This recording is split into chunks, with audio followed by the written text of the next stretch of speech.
변방이 아닌 정치 중심에 서고 싶은 내 남자의 유쾌 상쾌 통쾌 정치 토크쇼 정치일사 함께하는 분들 소개해드리겠습니다. 네, 안녕하세요. 형은택입니다. 네, 안녕하세요. 김준우입니다. 네, 천하람입니다. 네, 저는 진행을 맡고 있는 아나운서 허유루입니다. 어제 이어서 오늘까지는 저희 셋이서 또 오랜만에 진행을 하겠습니다. 제가 며칠 전에 저기 뉴스를 하다가 깜짝 놀랐습니다. 네. 트럼프 미국 전 대통령이 나 다시 나가겠다. 지금 다시 한번 도전을 선언을 했는데 이게 이제 그 11월에 중간 선거가 있잖아요. 네. 그거 이제 이전이냐 이후냐 요 정도의 시기만 조율을 하고 있다. 그래서 지금 이제 바이든 미국 대통령도 사실상 재선에 출마 의지를 밝혔기 때문에 리턴 매치가 또 펼쳐지는 거 아니냐 뭐 이런 이제 뉴스였거든요. 이거 나오면은 어떻습니까? 지금 이렇게 미국도 그러면 또 다시 한번 그렇죠. 혼란 속으로 또 좀 빠져드는 게 아닌가. 아니 사실 그보다는 뭐 베이비 부머 이전 세대잖아요, 이분들이. 그렇죠. 이 바이든 대통령이 42년생. 우리로 치면 이제 박지원 국정원장이랑 동갑이시고. 네네네. 트럼프는 46년생. 손학규 대표랑 동갑이시죠. 네. 그러니까 자꾸 대표가 되게 정정하시네요. 네. 네. 그래서 트럼프도 정정해요. 그래서 결국은 이제 나이는 별로 중요한 건 아니고, 근데 이제 미국 같은 경우는 민주당 지지층의 한 60몇 프로 정도는 이제 후보 교체해야 된다. 이런 게 있는데 지금 뚜렷하게 후보가 지금 치고 나온 사람이 없어서 네. 그게 좀 관심사겠죠. 트럼프는 공화당이 더 골치겠죠, 아무래도. 네, 비주류니까. 그러니까 지금 이제 미국 여론조사니까 편하게 얘기도 되잖아요. 지금 보니까 저는 요새 바이든 인기가 워낙 안 좋아가지고 트럼프가 되면 일단 뭐 경제 성장 이런 거에 대한 기대감으로 치고 나갈 수 있지 않을까 했는데 오히려 양자 조사에서는 바이든이 이기는 걸로 나오더라고요. 그 격차가 크진 않지만 네. 이런 것들을 보면 일단 바이든에 대한 비호감은 변론으로 하고 트럼프가 지난번 대선 패배 이후에 보여줬던 그런 뭐 난동과 어떤 카오스 이런 것들이 그때 뭐 어마어마했죠. 우리가 트럼프에 대한 괴이함을 어느 정도 참아준다 하더라도 네네네. 그 선을 넘는 거였어가지고 트럼프가 그 산을 넘기가 생각보다 쉽지 않을 수도 있겠다. 네. 그렇게 보이기도 그 합니다. 의회 점령 사건이 가장 좀 그쵸. 충격적이었던 그럼요. 그런 일이었죠. 그러니까 트럼프가 결국은 공화당 후보가 될 수 있느냐가 관건이에요. 그러니까 지지율은 나오고 있는데 공화당에서 지금 뭐 도전하는 분들이 있잖아요. 그러니까 공화당 내에서 과연 용인될 수 있느냐. 안 되면 아마 밖에 나가서 독자적으로 나올라 할 수 있는 그럴 것 수도 같고. 있죠. 그래서 아마 공화당 내 대선 후보가 될 수 있는지가 제가 보기에 중요한 관건인 것 같아요. 저희가 지금 뭐 국내 얘기도 할 게 많은데 또 워낙 이제 미국 대통령이 누가 되느냐는 이제 우리 그렇죠. 안보든 경제든 뭐 여러 가지 분야에 직접적인 관련이 있기 때문에 저희가 우리 또 뭐 살짝 영국 한번 총리도 사임했고 지금 그렇죠. 이태리도 지금 문제고 뭐 여러 가지 다룰 게 많은데 오늘 네. 좀 참죠. 미국까지만. 아유, 외국 얘기 많이 합시다. 많이. 자, 아는 게 없어. 재헌절 아침입니다. 정치인사와 함께하고 계시는데요. 저희는 잠시 후에 바로 돌아오도록 하겠습니다. 유쾌한 정치 토크쇼 정치인싸. 네, 정치인싸입니다. 뭐 저희가 트럼프 전 대통령의 이야기로 잠깐 출발을 해봤는데 아니 또 그 노무현 정부 시절에 나왔던 이름이 최근에 다시 들리고 있어서 이분 얘기까지만 좀 짧게 하고 넘어갈까 합니다. 당시에 청와대 정책실장이었죠. 변양균 전 실장이 지금 윤석열 대통령의 경제 고문으로 위촉이 됐습니다. 이분은 이제 당시 이제 스캔들의 또 주요 인물로 한동안 좀 말이 많았던 분인데 그때 당시에 이제 신정아 씨 사건으로 우리가 기억하고 있죠. 윤석열 대통령이 수사에 투입이 됐었던 분인데 그래서 좀 파격적인 인사 아니냐 뭐 이런 평가가 나옵니다. 어떻게들 보셨습니까?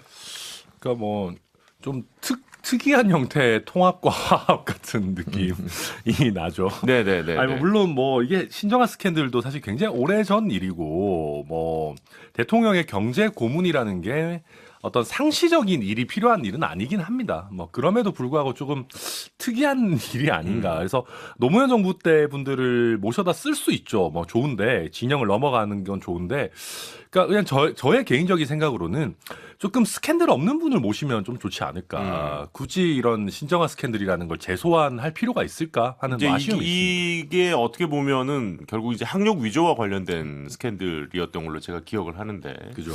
그렇다 보니까 이분이 또 지금 어쨌든 뭐 이야기가 나오고 있습니다. 거의 확정이 된 걸로 지금 보이던데요. 그러니까 지난번 대선 때도 신정아 씨가 소환이 된 적이 있어요. 왜 그러냐면 이제 김건희 씨 학력이죠. 그 수사를 누가 했냐 이러면서 그때는 그 심각한 범죄를 구속시키고 그 당시 아마 사진이 막 돌았잖아요. 그 당시 구속되실 때 사진이 돌고 이랬었는데 이런 일이 사실은 근데 좀 있습니다. 그러니까 수사하던 검사와 뭐냐면 신정아 씨 회고록도 굉장히 논란이 됐었어요. 아, 그랬었죠. 예, 왜냐하면 뭐 수사를 하는데 제대로 안 불고 오니까 내가 굉장히 뭐 거기서 굉장히 모욕도 많이 당하고 이랬다 이런 얘기 나왔는데 실제로 또 수사하던 분과 수사를 받던 분이 나중에 네. 친해지거나 뭐 이런 경우도 굉장히 있거든요. 그러니까 아마 뭐 그런 것도 있을 수 있을 것 같고 지금 한덕수 총리가 또 추천했다는 거니까 네네네. 한덕수 총리가 뭐 추천 역할이 있는 것 같은데 근데 한덕수 총리도 지금 보면 약간 뭐 지난번에 비서실장 임명 과정에서도 본인의 의지를 별로 관철 못하는 것 같고 그리고 뭐 책임 총리라 했지만 역할이 아닌 것 같고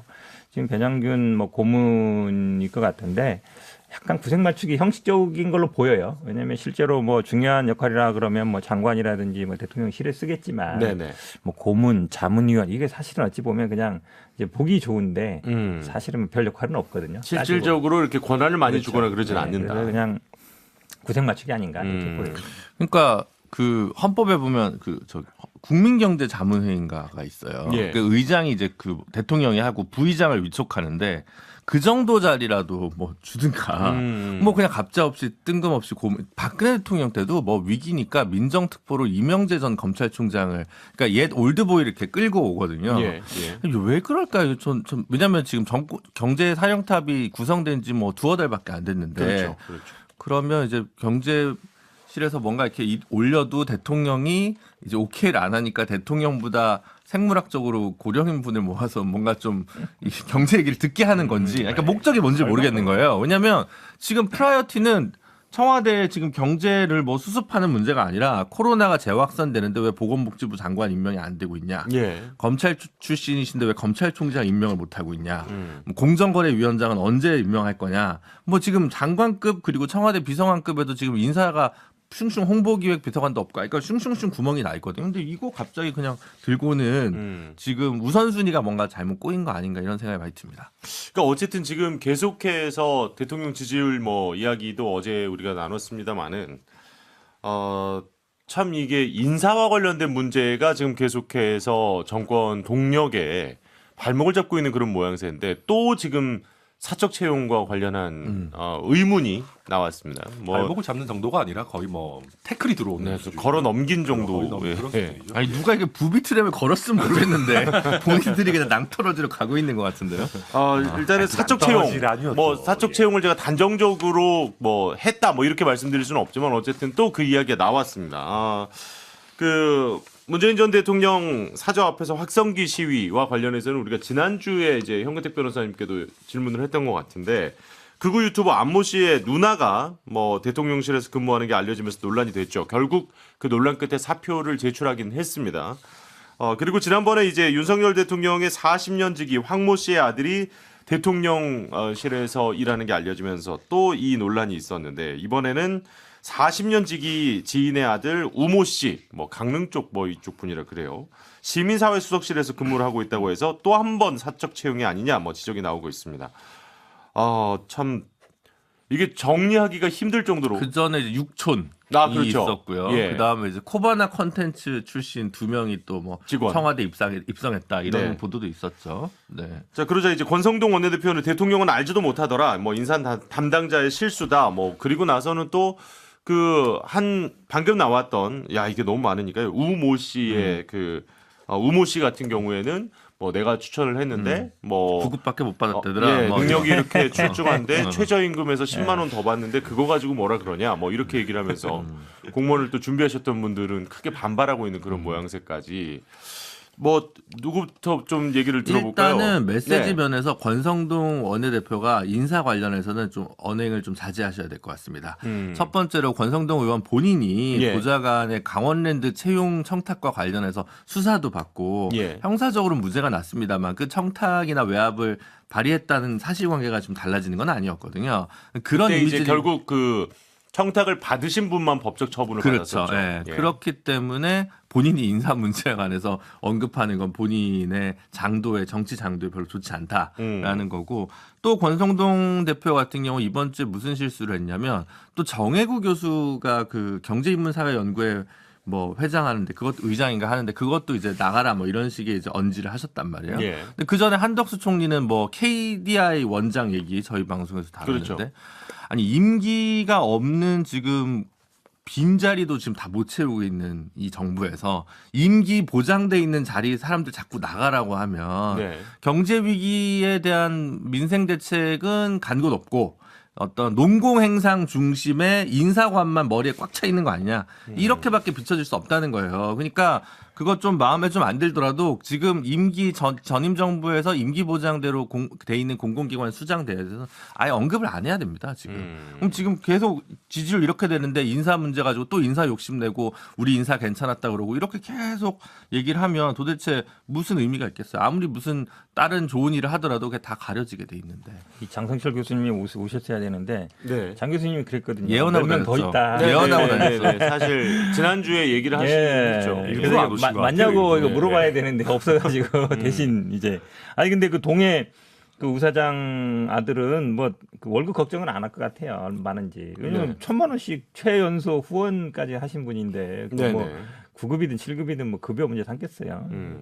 이게 젊은 분이 1,000만 원 내기 쉽지 않거든요. 그렇죠. 그러니까 지난번에도 그랬잖아요. 저기 저 어디 나토 갔던 분도 아, 네네. 뭐 엄마랑 해서 2,000만 원씩 2,000만 원 내고 그러셨는데 그러니까 하필이면 그래 가까운 분들이 후원할 수 있어요. 근데 그걸로 그쳐야 되는데 그런 분들이 또 자리까지 가고 이러면 이건 메가매지가 아니냐라는 생각을 안 할 수 없는 거죠. 그러니까 뭐 가까운 예전에도 보면 이제 가까운 분들이 이제 청와대에서 뭐 수행하거나 이런 분들은 있는데 하필이면 꼭 뭐 예전에 오래되신 분들 지인 뭐 아들 딸 뭐 이러고 그런 분들이 꼭 이제 후원도 뭐 1,000만 원씩 내고 이러는 것들이 국민들 보기에는 결국은 이 채용이라는 과정이 결국은 사적으로 되는 거 아니냐. 지금 뭐 능력을 받고 대선에 기여했다 그러지만 대선에 기여한 우리 천하람 같은 분도 계신데 그런 분들은 안 가고 다 예전에 지인 아들 딸 이렇게 가면 그게 공정하다고 볼 수 있겠어요.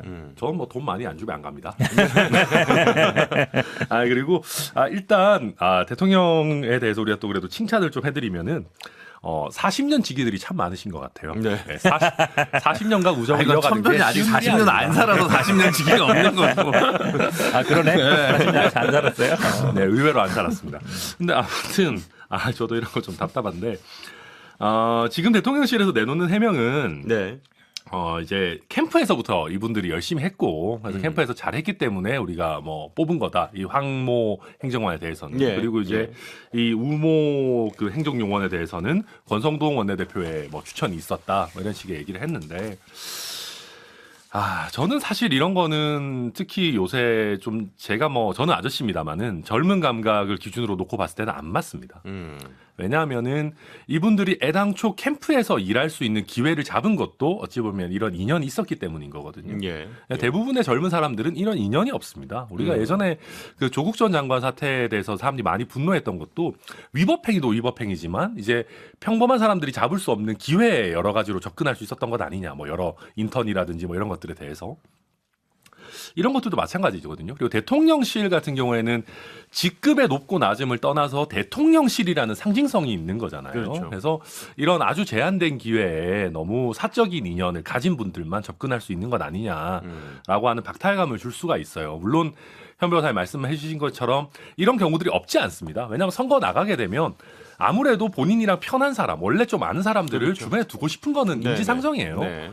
뭐 저도 선거 뛸 때 그랬고 근데 그렇지만 그래도 논공 행상을 할 때는 차라리 그분들한테 진짜 미안하다 라고 하고 좀 사적인 인연과 공적인 인연을 분리해 주는 게 저는 우리 사회의 기본적인 어떤 관념과 좀 잘 맞다 뭐 그렇게 보고 있습니다. 근데 사실 이 안모 씨의 그 누나 그리고 이제 그 극우 유튜버 안모 씨 같은 경우가 이분이 이제 윤 대통령 그 취임식에 갔다는 거 아니에요. 윤석열 대통령 취임식 뭐 티켓 같은 거를 초청장 뭐 이런 거를 뭐 되게 자랑하면서 올리기도 했다고 하는데 사실 그때 당시에 생각해 보면 그 5월이었잖아요.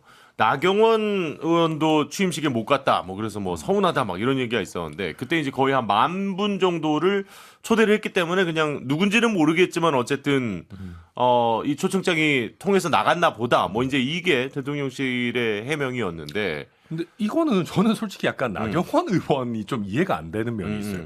왜냐하면 저한테 제가 마음대로 줄 수 있는 티켓이 한 40장이었나 그랬어요. 그래요. 그러니까 이게 그때 당시에 초청 인원이 당에서 뭐 당협위원장한테는 다 줬잖아요. 네, 당에서 몇만 명, 뭐 대통령실에서 한 만여 명, 뭐 이런 식이었을 거예요.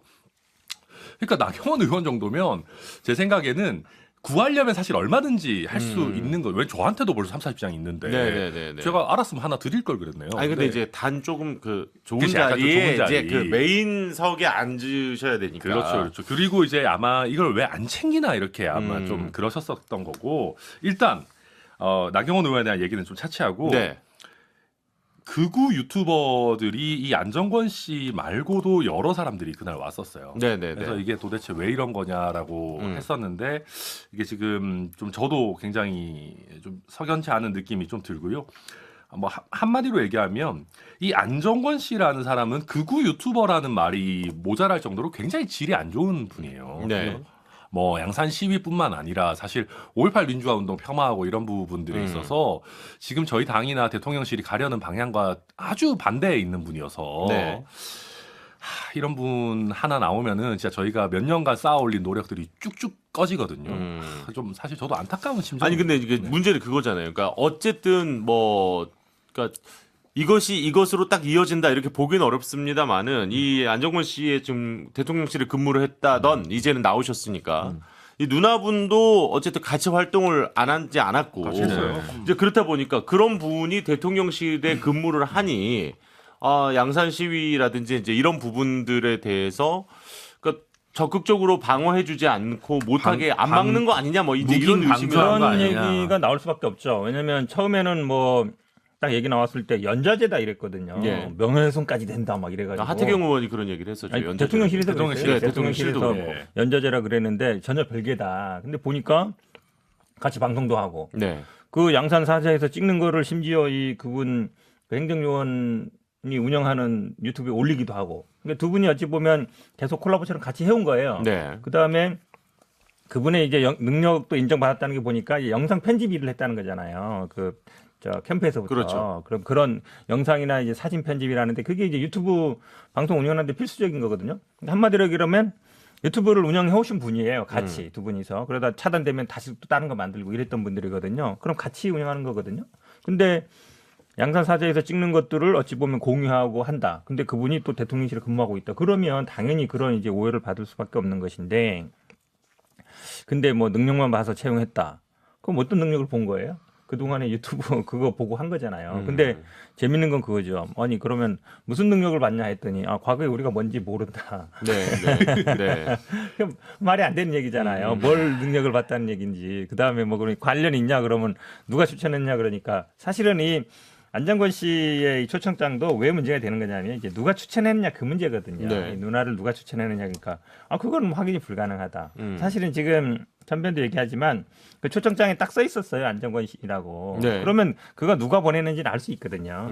그러면 이제 그 사람이나 관련된 사람들이 추천해 줄 가능성이 있어서 이게 옛날에 우리 황교안 전 대표 때 보수 유튜버들하고 막 이렇게 어울려 다니고 당내 네. 당사에도 막 들어오고 막 이랬었잖아요. 이제 그런 기시감이 좀 들어요. 그래서 정리를 빨리 이제 하는 게 맞는 것 같은데 이제 그러지 못하고 있는 것 같아서 이번에 뭐 이준석 대표도 보면 오히려 가세연이 공격해서 들어온 거잖아요. 네. 오히려 영향력이 줄어드는 게 아니라 더 커지는 게 아닌가 이런 생각이 듭니다. 그러니까 저는 이 부분만 정리하면 되는데 캠프 인사가 청와대에 들어가는 게 나쁜 일이 아닙니다. 네. 노선적으로 같은 코드 인사가 나쁘다는 건 아닙니다. 그래서 저는 옛날에 지난 정부에서 뭐 보수에서 문재인 정부 공격할 때 캠코더 인사에서 뭐 캠프 코드 뭐 이렇게 할 때 네. 아니 캠프랑 코드는 그렇게 해서 정당을 구성하고 집권을 하는 건데 뭐가 나쁘냐. 마찬가지거든요. 캠프에 뛴 사람이 청와대에 갔다고 해서 나쁜 게 아닙니다. 근데 캠프는 근데 기본적으로 묻지마 영입을 할 수밖에 없습니다. 당장 선거를 이겨야 되니까. 네, 그래서 아는 사람 모든 사람 뭐 7천 뭐 8촌에 뭐 9촌까지 다 끌고 오는데 거기서 어느 정도 능력을 가지고 노선에 기반해 가지고 가야 되는데 지금 안정권 씨 누나 같은 경우는 표면적으로 대통령이 추구하는 노선과도 안 맞고, 그죠? 5.18 문제나 이런 문제 노선과도 안 맞고, 그렇다고 능력이 특별히 검증되지도 않고, 지금 또 황모 씨 이런 분들 보면 시민사회 수석실에 가 있다는 걸 보실 필요가 있어요. 네. 여기 지금 다문화 비서관도 지금 종교 다문화 비서관 신설했는데 아마 임명 안 했을걸요? 근데 여기는 뭐냐면 전통적으로 사실 또 우파 정권이 시민사회가 좀 약합니다. 네. 그래서 시민사회 수석실에 가려고 하는 사람이 별로 없어요. 그렇다 보니까 좀 자리가 빕니다. 다른 데는 이제 부처에서도 오고 뭐도 하고 전문가도 필요한데 여기 좀 비니까 아 여기 좀 하면 넣겠다 이렇게 넣은 게 제 눈에는 이렇게 그렇게 보이거든요. 네, 그런 부분들도 있어서 좀 하여튼 한번 정리를 하셔라. 인사 메시지뿐만 아니라 인사 문제에도 레드팀이 필요한 것 같다. 인사가 메시지죠, 사실. 그리고 물론 이 시민사회 수석실에서 이 황모 씨나 뭐 이런 분들이 하는 거는 청년 정책 이런 건 것 같더라고요. 네네. 보니까. 뭐 젊은 분들이니까. 그 안정권 씨 누나 관련해 가지고는 이게 근데 대통령의 인식에 영향을 줬을 가능성은 저는 없다고 봅니다. 솔직히 네네. 행정요원 너무 많아요. 예, 이게 뭐 비서관 정도 돼야 대통령이 신경 쓰는 거지. 이거는 오히려 이 안정권 씨 누나를 추천한 사람을 좀 혼을 내야 되는 거고 그 사람이 누군지 확인해서 네. 그런 일이지 이걸 대통령과 연결시키는 거는 좀 너무 많은 거리가 있고 근데 말씀 잘 해주셨는데 캠프에서 이 사람이 열심히 하고 잘했을 수는 있겠죠. 근데 물론 캠프 인사 등용할 수 있습니다. 근데 대통령실로 올 때는 다시 한번 철저한 스크리닝을 해야 돼요. 아, 우리 캠프에서 고생했으니까 그냥 같이 가자. 이게 아니잖아요, 지금. 하다못해 이제 대통령실 관련한 행사 뭐 진행이든 뭐 이런 거를 할 때도 아, 다 그럼요. 다 이게 신원조회를 조사하잖아요. 이렇게 돌리잖아요. 그쵸. 예. 그런데 이게 걸러지지 못했다 이런 부분을 지적해 주시는 것 같고요. 그리고 너무 즉흥적으로 빠르게 실제와 다른 해명을 내놓으면 안 됩니다. 그러니까 연좌제 이런 게 사실 연좌제가 아니잖아요. 이 사람도 자기가 같이 활동을 했으니까. 네. 그래서 조금 더 뭔가 이 좀 차분하고 정확한 대응을 내놔야지 해명이 막 두 번 세 번 오락가락하는 과정에서 불신이 더 쌓이는 것 같아요. 그러니까 이게 좀 대통령실 그 해명 패턴이 똑같아요. 네. 법적으로 문제 없다. 그다음에 능력을 보고 채용했다. 예. 뭐가 문제냐. 이런 거 문제 삼는 건 뭐 명예훼손 법적으로 뭐 적절치 않다. 그거거든요. 그게 그거- 똑같아요. 아. 근데 우리가 법을 문제 삼는 게 아니잖아요. 그렇죠. 뭐 연좌제 이런 거 문제 삼는 게 아니라 그 사람의 행동이나 이런 걸 아니면 사적 관계를 문제 삼는 거기 때문에 기본적으로 아마 이 뭐 법률가들이 생각인 것 같은데 좀 그런 해명이 그만 듣고 싶어요. 자, 뭐 제 예상보다는 이 얘기가 조금 길어지고 있는데 빨리 광고 듣고 와서 이야기 마무리 짓고 다음 주제로 넘어가겠습니다. 지금 여러분께서는 유쾌한 정치 토크쇼 정치 인싸를 듣고 계십니다. 네, 정치인사입니다. 지금 뭐 이제 대통령실의 채용 관련한 이야기가 상당히 좀 길어지고 있는데 지금 뭐 제가 쭉 세 분의 이야기 들으면서 느껴지는 건 어떻게 보면 이제 이게 자꾸 매주 한 건씩 늘어나서 반복이 되다 보니까 뭐 대통령실도 오히려 조금 더 민감하게 반응을 하다 보니 빠른 대답에 또 실수가 나오는 좀 이런 패턴이 반복되고 있는 것 같아서 조금 아쉽긴 합니다. 뭐 그전에도 이 정도까지 좀 채용과 관련한 이야기가 많았던 정권이 초반에 있었나 싶을 정도기도 한데요. 이 이야기는 더 이상 나오지 않기를 바란다 정도를 일단 마무리하면 될 것 같고요. 네. 자, 그래서 이제 제가 그거는 계속해서- 참 그래서 네.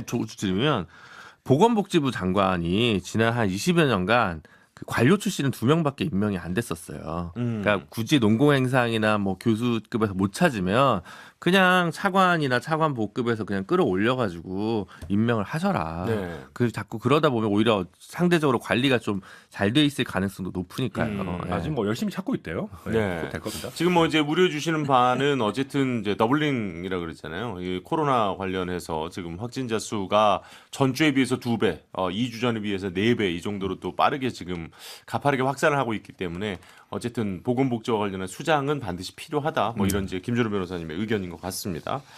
뭐 계속해서 이 얘기도 좀 해봐야 될 것 같은데요. 이준석 대표와 관련해서 지금 이제 6개월간 지금 정지가 된 상태다 보니까 지도 체제를 두고 말들이 좀 많았습니다. 예. 권성동 원내대표와 장제원 의원 지난 금요일에 오찬 회동을 했죠. 예. 두 사람 간의 갈등 같은 건 없다. 뭐 또 이런 걸 다시 한번 확인을 시키고 싶었는데 글쎄요. 이제 장제원 의원은 그냥 지켜보고 있었다. 뭐 또 이렇게 여운을 자꾸 남기시니까 이렇게 깔끔하게 자 둘이 저희 정말 사이 좋습니다. 이렇게 하고 헤어졌는데 뭔가 뒷맛이 좀 찝찝한 그렇죠. 다음번에 언제 만나냐 일단 둘 다 서로 바쁘다고. 네네네. YS DJ 이후 가장 알 수 없는 사이가 되고 있는 것 같아요. 민주화 운동의 동지였는데 앞으로 그렇다 보니까. 경쟁하겠다 이런 거 도대체 같아요. 지금 이 두 분의 관계는 뭐 어떻게 돼가고 있는 건가? 제가 보기에는 이제 서열 정리가 어느 정도 되는 것 같아요. 왜냐하면 이제 넘버 2 싸움이잖아요. 네. 누가 더 위에요? 그러니까 넘버 2가 예전에는 장제원은 본인이라고 생각했겠죠. 네. 근데 그 중간에 딱 이제 당대표라는 가림막이 있었던 거잖아요. 그러니까 이준석 대표가 넘버 2라고는 아무도 생각 안 하잖아요. 그러니까 어쨌든 가림막이 있었던 건데 가림막이 예. 딱 사라졌잖아요. 예. 이제는 진짜 넘버 2를 가려야 되는 상황이 된 거예요. 근데 사실은 장제원 의원은 본인이 넘버 2라고 생각했을 것 같고 권성동 의원은 이제 실질적인 권한을 갖는 어쨌든 6개월 동안 당대표잖아요. 그렇죠. 그러면 이제 차기 당대표도 가까워지거든요. 그러니까 이제는 뭐 법적으로나 실질적으로 내가 넘버 2야 라는 상황이 된 건데 그러면 이제 사실 넘버 2를 누가 결정해요?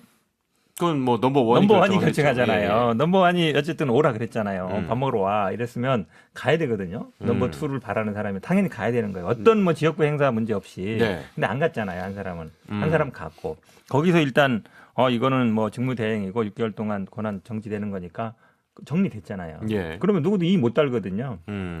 그럼 이제 확실하게 2는 권이고 장제원 의원은 그렇죠. 이제 뭐 3인지 4인지는 잘 모르겠고 그러니까요. 아무튼 예, 그런 예. 상황이 된 거죠. 그러면 제가 보기에 이제 앞으로 별 싸울 일 없어요. 예. 정리되면. 서열 정리 안 정리가 됐을 완전히 때 됐다고 싸우거든요. 보니까 지금 약간 현재 스코어 1대0 상황인 건지 아니면은 일단 완벽하게 이제 뭐 향후 완벽하게는 안 초반에 됐겠죠. 완벽하게는 안 됐지만 이제 불안의 여지는 있지만 그래도 어느 정도 그 서열 정리는 됐다. 근데 서열 정리가 되면 그걸 뒤집기가 쉽지 않아요. 네. 그래서 저는 뭐 약간 서로 이제 굳이 뭐 안 만나도 이미 뭐 6개월 동안은 권한대행 할 거잖아요. 그렇죠. 6개월 동안 장제원 의원이 뭐 이거 뒤집을 수 있겠어요? 안 되잖아요. 그러면 저는 어느 정도 정리가 되지 저는 않나 이제 싶어요. 개인적으로 넘버 2는 김건희 여사, 아이고. 넘버 3는 한동훈 장관. 그래서 넘버 4를 가지고 지금 다투고 있다고 생각하는데. 신박한데? 네. 근데 이제 누구의 편을 들어줬다기보다는 이준석 대표 문제의 처리 과정에서 지금 모든 분의 적신호가 퍼졌기 때문에 최대한 봉합 갈등하기 위해서는 지난주에 저희가 권한대행으로 갈 거냐 직무대행으로 갈 거냐 이게 핵심적인 건데 직무대행으로 간 거잖아요. 네네네네. 직무대행으로 가는 게 봉합의 최선의 길이라고 판단했기 때문에 상대적으로 권성동 윈이 된 거지 장제원의 승부는 끝나지 않았다. 네네. 이거는 그냥 현재 국면을 봉합하기 위한 거다라고 생각을 하고 유상범 의원이 뭐 이렇게 국회에서 무슨 의원들이랑 얘기했던 게 마이크가 켜져 있어가지고 네네네네. 언론에 보도가 됐잖아요. 근데 그 얘기가 뭐 특별히 음모론적이라는 얘기라기보다는 그것도 다 저희가 지난주에 한 얘기예요. 앞으로 6개월 내에 만약 기소가 된다면 네. 그렇다면 이제 당직에서 내려갈 것이고 그렇다면 조기 전당대회가 있을 것이고 네. 그래서 키는 검찰에서 쥐고 있다. 근데 만약 기소가 된다. 그러면 장제원 의원 다시 당대표 출마를 던질 것이고 예. 그러면 거기서 그거를 이제 어떻게 될지 보고 있는 거겠죠. 그래서 저는 조금 이 두 분 간의 갈등 분쟁이 아니면 1년 후에 이준석 대표가 누구의 편을 들어주면서 당대표 선거가 어떻게 될 거냐 네. 이때까지 해서 좀 1년 동안 앞으로 쭉 지켜볼 문제라고 봅니다. 지금 이제 김준호 변호사님이 말씀하셨던 건 저희가 이제 가끔 방송 사고라고 이제 흔히 얘기하는 마이크가 켜진 줄 모르고 이제 얘기를 하다가 근데 혹시나 만약에 진짜로 그 문제가 있으면 어떡할 거야? 뭐 이제 이런 이제 의원들 간의 이야기가 흘러나온 걸 또 얘기를 해주신 거고요. 차다른 변호사. 저는 일단 김준호 변호사님 분석에 거의 대부분 동의하고요. 이런 식으로 직무대행으로 가는 거에 대해서 장제원 의원이 별로 해피하지 않았을 수는 있을 것 같아요. 예. 이진복 정무수석조차도 와가지고 뭐 삐졌다고 뭐 사발 깨면 되겠냐.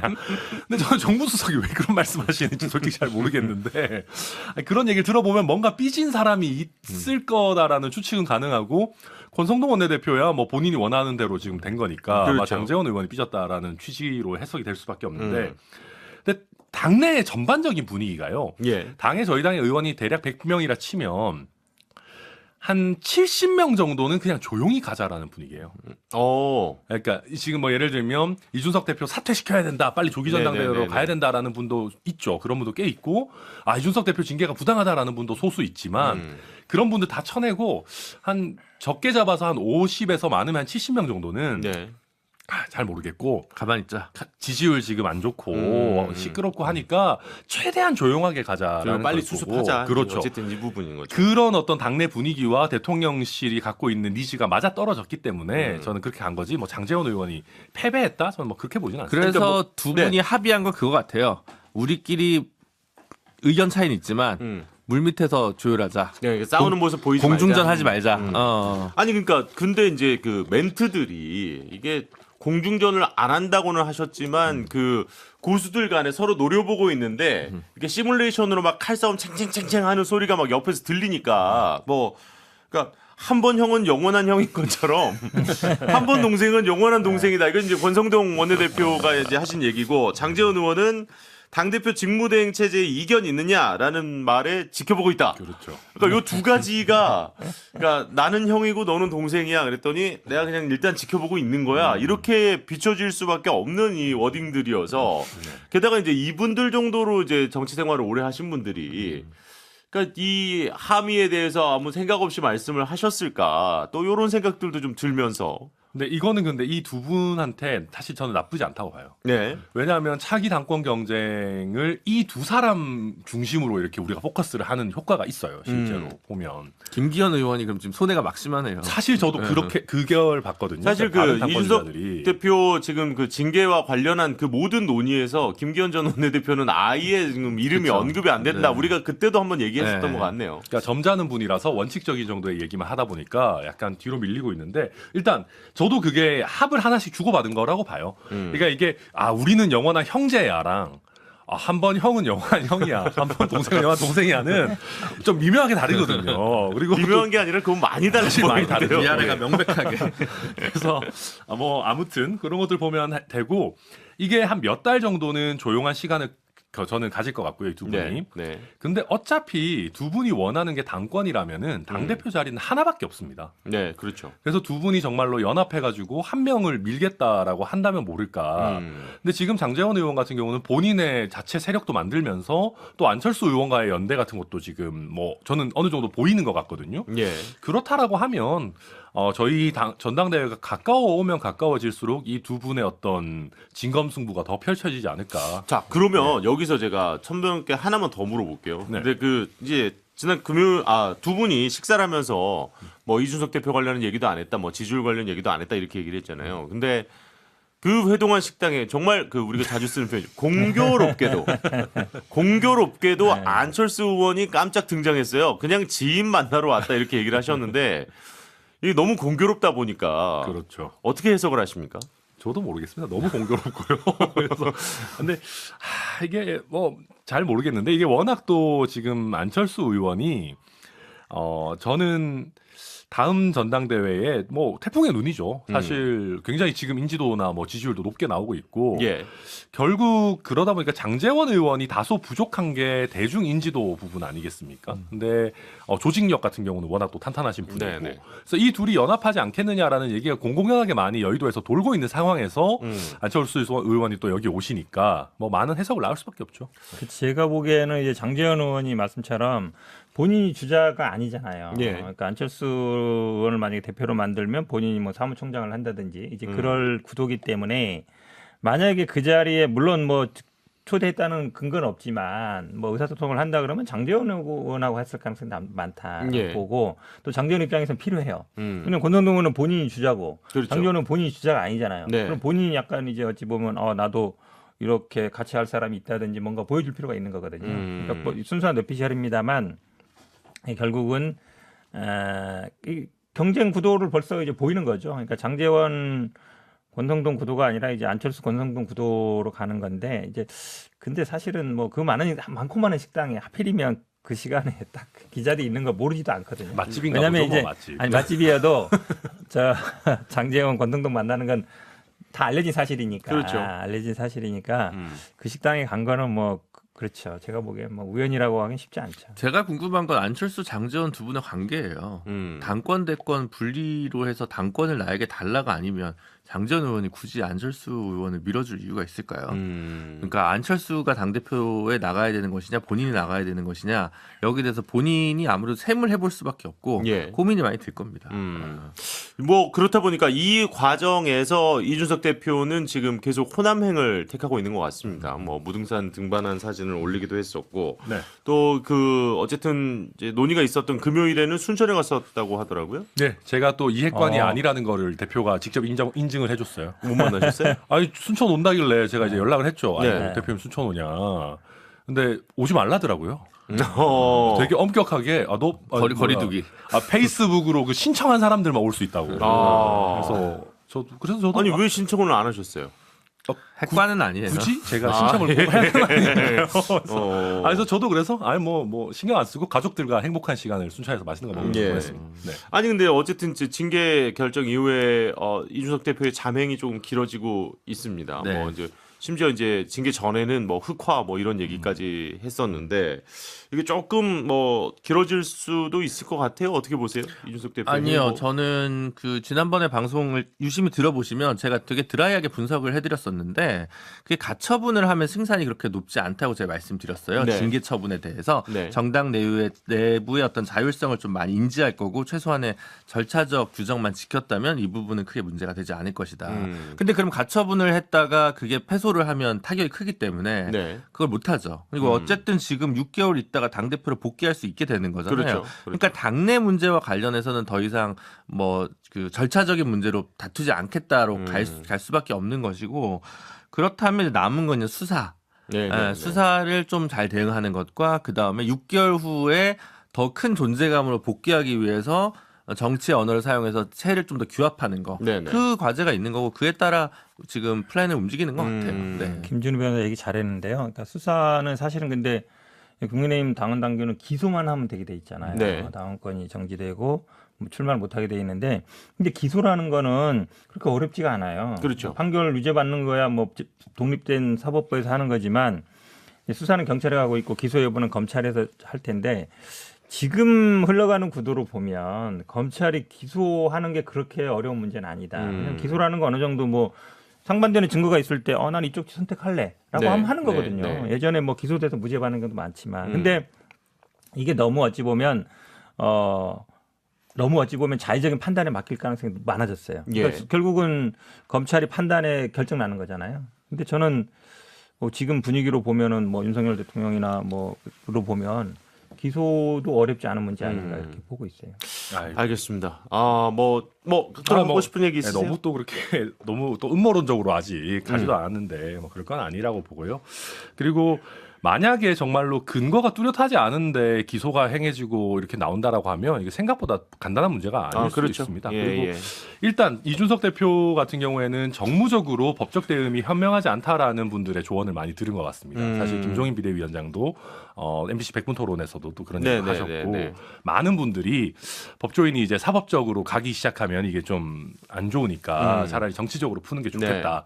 그런 조언을 한 것 같고 또 이준석 대표가 과거에 비해 언론 노출을 줄이니까 오히려 이미지나 어떤 그런 것들이 좀 회복되는 면도 있는 것 그러니까 같아요. 너무 이제 좀 공격적인 모습들이 그렇죠. 덜 나오는 좀 그런 피곤하다 이런 분들이 네, 사실 네. 있었기 때문에 네. 또 게다가 이준석 대표가 빠지니까 지금 저희 당의 어떤 메시지라든지 어떤 네거티브 대응이라든지 이런 부분들이 흔들리는 것들이 좀 보이거든요. 그러니까 오히려 존재감을 위해서 스스로에게는 나쁘지 않은 판. 네, 저는 그래서 이게 사람이 없어져 봐야 이게 아니, 그 청와대 인사 빈자리를- 문제는 이준석 대표가 있고 없고를 떠나서 디펜스가 어려워요. 그렇죠. 이거는 이준석 대표도 뭐라고 말 못했을 것 같은데 뭐 어쨌거나 그래서 본인에게는 그리고 그 금요일 날 같이 이제 모임했던 당원들 얘기 들어보니까 예. 이준석 대표가 많이 이제 그 스스로도 좀 힐링이 되고 있는 것 같더라고요. 네. 그래요. 알겠습니다.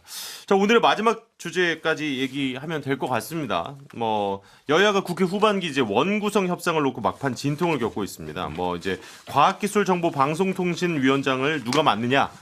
우리가 흔히 이제 과방위라고 부르죠. 이제 그러면서 행안위하고 과방위 뭐 이제 둘 중에 하나만 골라라 뭐 이제 이러면서 뭐 이렇게 계속 얘기가 나오고 있는데 이런 상황에서 권성동 국민의힘 원내대표가 KBS를 비롯해서 MBC 다 민주노총 산하의 언론 노조가 좌지우지하는 방송 아니냐 뭐 이런 얘기를 했고 기자들의 이제 반문이 쏟아지자 너 어디 방송사야? 뭐 이제 이러면서 그쪽에 왜 MBC 카메라는 안 왔어? 그날 이제 풀단이 아니었습니다. 이제 그런 상황들이 이제 계속 나왔습니다. 그러면 상당히 좀 그 기자들에게 어느 정도는 공격적인 그런 이야기들이 문답이 상당히 많이 오고 갔더라고요. 그러면서 이제 방송 장악할 생각도 없고 능력도 없다라는 게 이제 권성동 원내대표의 말인데 이제 민주당 입장에서 당연히 아주 강하게 예전에 10여 년 전에 했던 거 지금 또 하고 있다 뭐 이런 식으로 지금 얘기를 하고 있는 상황이고 뭐 일단 그러니까 간단한 거 아닌가요? 이렇게 되면은 그냥 공영방송 지배구조 개선해주면 되는 문제 아닙니까? 여야가 다? 그렇죠. 그게 이제 박홍근 의원이 지금 원내대표지만 박홍근 예. 의원이 원래 20대 국회 때 아마 그 관련 법안을 발의를 했어요. 네네. 근데 문재인 정부 때 추진을 안 했어요. 그랬죠. 예. 그래서 사실 그건 이제 민주당이 이런 걸 진짜로 내로남불이라고 비판받아야 되는 거거든요. 지금이라도 그런 부분, 그러니까 결국은 이제 대통령이 자의로 임명할 수 있는 KBS 이사진이나 아니면 MBC 같은 경우 박문진 이사와 관련된 문제들을 네. 뭐 시민사회한테 주든가 아니면 저는 이제 비례성이 높은 선거제도라면 국회한테 훨씬 더 많이 주든가. 그러니까 그러면 이제 어쨌든 다양한 의견들이 더 들어갈 테니까 그래서 대통령이나 수장의 여당이라는 이유로 이제 이 부분에 있어서 굉장히 많은 포션을 차지하는 거를 좀 바꾸는 게 기본적이라고 생각하고 당장 징후적으로는 결국은 예전과 비교해 보면 이제 정치인사에서 허위를 교체하냐 안 하냐 이거 방송사건데 이거 여기서 달려있겠죠. 장성철도 교체 못해. 허위로도 지금. 아니 정치인사를 없애지는 않을 것 같고 이제 그러면 이제 허위루 아나운서가 계속 있냐 없냐 이거로 가지고 역사는 평가하겠죠. 생방송에 있으면 큰일 날 뻔했어요. 뭐 우리 방송이 지금 뭐 리트머스도 아니고 예, 뭐 아니 저희 뭐 진행자야 언제든 뭐 교체가 될 수 있습니다만은 그 문제를 떠나서 아니 그러니까 저는 이제 그런 비판들이 나오더라고요. 그러니까 언론 노조였던 사람이 지금 사장을 하고 있다. 그래서 뭐 사실상 지령을 받고 있는 거 아니냐. 그러면 검찰 출신이 들어가면은 무조건 검찰 공화국이다라는 말이 성립하는 거 아니냐라는 비판들도 있더라고요. 그러니까 그런 식의 대응을 시키면. 그럼요. 개개 기자분들의 양심이 있고 다 상식에 따라서 또 취재하고 보도하시고 하시는 게 있죠. 아니, 근데 이제 원내대표는 그걸 물어보시길래 양심은 있는 거냐고 이제 기자들한테 물어보시니까요. 네, 있습니다. 네. 근데 우선 제가 이제 몇 안 되게 공격하려고 했던 포인트를 김준호 변호사님 다 얘기해 주셔가지고 네. 내로남불은 뭐 그 정도로 넘어가고 저는 일단 정무적으로 저희 지지율이 최근에 별로 좋지 않은 상황에서 왜 언론과 굳이 대립각을 세우는 건가 좀 아쉬운 마음이 있고요. 예. 사실 저희 당에서 보는 관점으로는 민주노총이나 언론노조가 저희에게 우호적이지 않다고 생각하고 있는 것은 맞습니다. 그렇죠. 뭐 실제 어느 정도 우호적이지 않은 면도 저는 있다고 생각하는데 그럼에도 불구하고 저는 조금 더 멋있게 하려면은 아니 우리한테 우호적이지 않은 사람들도 트집 잡을 수 없을 정도로 정치를 잘하겠다라고 나와야 되는 거죠. 그 조금 더 멋있으려면은 우리한테 우호적이지 않은 분들도 설득해서 정말 국민의힘 쪽이 오히려 이제는 더 타당한 것 같다. 국민의힘 쪽 우리 뭐 언론인이 누구를 지지하고 말자 하는 게 아니라 예. 그런 비호감도나 어떤 국민의힘에 대한 어떤 반감을 누그러뜨리는 정치를 하겠다라는 쪽으로 가야 되는 거지.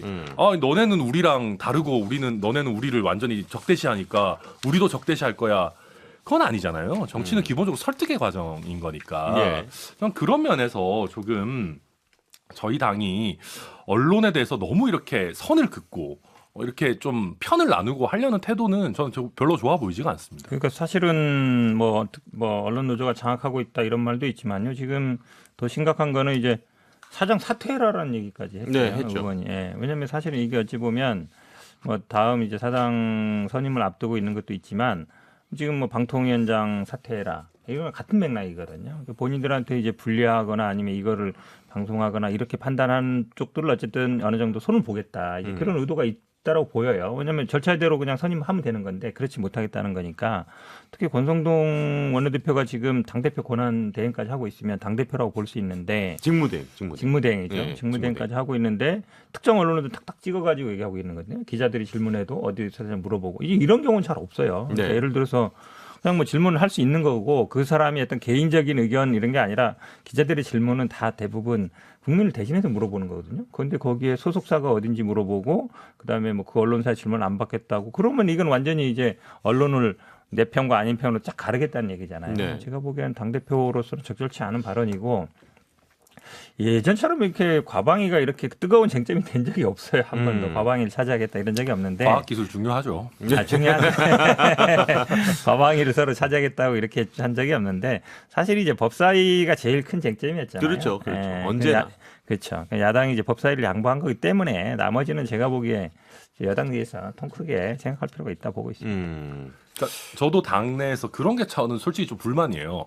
저한테도 당의 선배들이 그냥 편하게 얘기하면 MBC, TBS 이런 데 왜 나가냐라고 하신 분들이 있어요. 뭔 그런 뭐 우리랑 적대적인 데 가가지고 네네네. 왜 그런 데 가냐.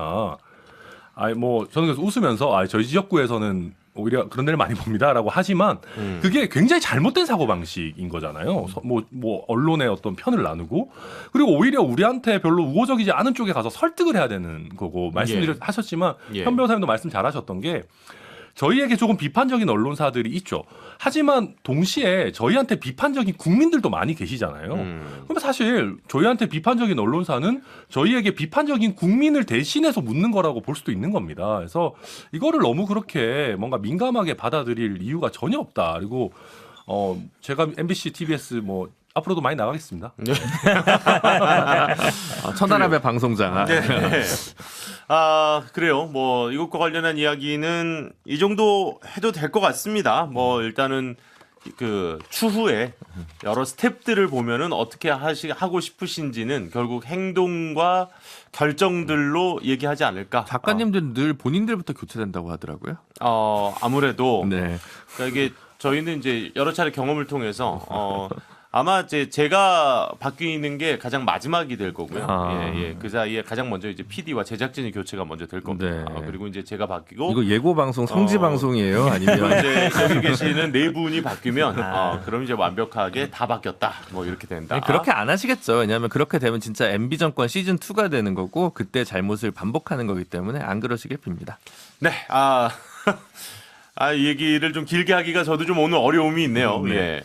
행안부대 경찰국 신설에 속도가 붙고 있습니다. 결국 이제 8월 2일에 출범을 한다고 하는데 경찰청이 결국 수용하기로 했어요. 뭐 사실 어떻게 보면 방법이 없는 거죠. 그렇죠. 네. 네. 그리고 경찰청장도 바뀌었고 이제 그렇기 때문에 뭐 달리 방법이 없어 보였고요. 경찰 입장에서는. 근데 좀 뭐 입법조사처 같은 데서 이거 좀 약간 위헌적인 거 아니냐 이런 의견서가 나오기도 하고 뭐 저는 그런 걸로 알고 있습니다. 그래서 장기적으로 보면 결국은 이제 다수당인 민주당에서 경찰위원회 실질화 입법을 좀 가속도를 붙여서 입법을 통해서 이 문제를 좀 행안부를 통해 경찰청을 완전 장악하겠다는 우려에 대한 구조적 통제 방안을 좀 마련하는 것이 중요하지 않을까 싶습니다. 지금 말씀하신 경찰위원회가 경찰 내 최고 의사결정 기구라고 보시면 될 것 같은데 여기는 지금 얘기해 주신 것처럼 반발 기류가 아직까지도 분명히 있습니다. 네, 그렇습니다. 그렇다 보니까 이 문제 조금 우리가 지켜보면서 아마 다음 주에 또 이야기를 나눌 수 있지 않을까 싶은데요. 제가 짧게 짧게만 정리해 주시죠. 말씀드리면 경찰에 대한 어떤 행정적인 뭐 통제 내지는 행정적인 서포트가 분명히 필요합니다. 중요한 거는 수사에 개입하느냐 안 하느냐인 거거든요. 그래서 저는 수사에 대해서 어느 정도 개입하지 않는 경찰국의 신설이라면 우리가 그렇게까지 염려할 필요는 없다. 뭐 같이 말씀드리겠습니다. 시행령으로 다 하는 거잖아요. 네. 시행령 바꾸는 건 손바닥 호떡 뒤지는 것보다 쉬워요. 네네. 사실 이것도 시행령이 과연 이제 법에 적합하냐 안 하냐. 제가 보기엔 이 논란 될 수밖에 없고 이게 아마 국회에서 계속 논의될 것 같습니다. 네. 자, 이것과 관련한 것도 저희가 계속해서 지켜보고 있다 정도만 짧게 정리를 해드렸습니다. 오늘 뭐 아주 다양한 주제, 그러니까 채용 문제부터 그리고 이제 여당이 대표 주자들의 이야기 그리고 또 언론과 관련한 이야기까지 좀 나눠봤습니다. 세 분 수고 많으셨고요. 다음 주에 뵙도록 하겠습니다. 왜 자꾸 불안한 느낌으로 끝을 내려고 그러세요? 아니 3주년까지 괜찮을 거예요. 뭐 당장 저도 뭐 이제 하루하루가 어떻게 될지 모르기 때문에 자 고생 많으셨고요. 다음 주에 뵙겠습니다. 고맙습니다. 감사합니다. 감사합니다.